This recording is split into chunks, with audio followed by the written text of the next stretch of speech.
নমস্কার বন্ধুরা, বানিয়ে ফেললো লোটে মাছের চটজলদি একটা রেসিপি। জানো তো, সবাই বলে লোটে মাছ বাপরে বাপ কী তেল খরচা হয়। আজ বলি শোনো, কম তেলে কি করে তুমি করবে রান্না লোটে মাছ। তো করার জন্য নেবে তুমি নুন জল, ভালো সুতুষ্ট নুন জল করে একেবারে লোটে মাছগুলোকে দাও জলের মধ্যে চুবিয়ে। দেওয়ার পর আস্তে করে থালা ঢাকা দেওয়ার পর কিছুক্ষণ 5 মিনিট রেখে তুলে ওর থেকে কাঁটাগুলো সব বার করে নাও। নেওয়ার পর লোটে মাছের মুগুলোর মধ্যে ভালো করে পরিমাণ মতো দাও পেঁয়াজ কুচি, রসুন কুচি, কাঁচা লঙ্কা কুচি, ধনেপাতা কুচি, টমেটো কুচি, জিরে গুঁড়ো, হলুদ গুঁড়ো, লঙ্কা গুঁড়ো সব দিয়ে যে যেমন ঝাল খাবে সব দিয়ে ভালো করে মাখো।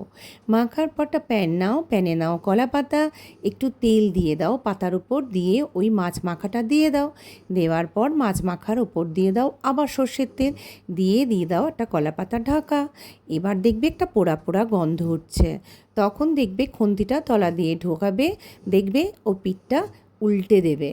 উল্টে এপিঠ ওপিঠ করার পর এই দেখো সুন্দর ঝুরঝুরে আমার লোটে মাছ রেডি। আর লোটে মাছের ওপর থেকে ধনেপাতা কুচি না দিলে ঠিক স্বাদটা জমে না, তাই দিয়ে দিলাম আর একটু ধনেপাতা কুচি। একদম আমার রেডি হয়ে গেল এই ধনেপাতা কম তেলের লোটে মাছের রেসিপিটা। তো তোমরাও বানিয়ে আমাকে জানিও।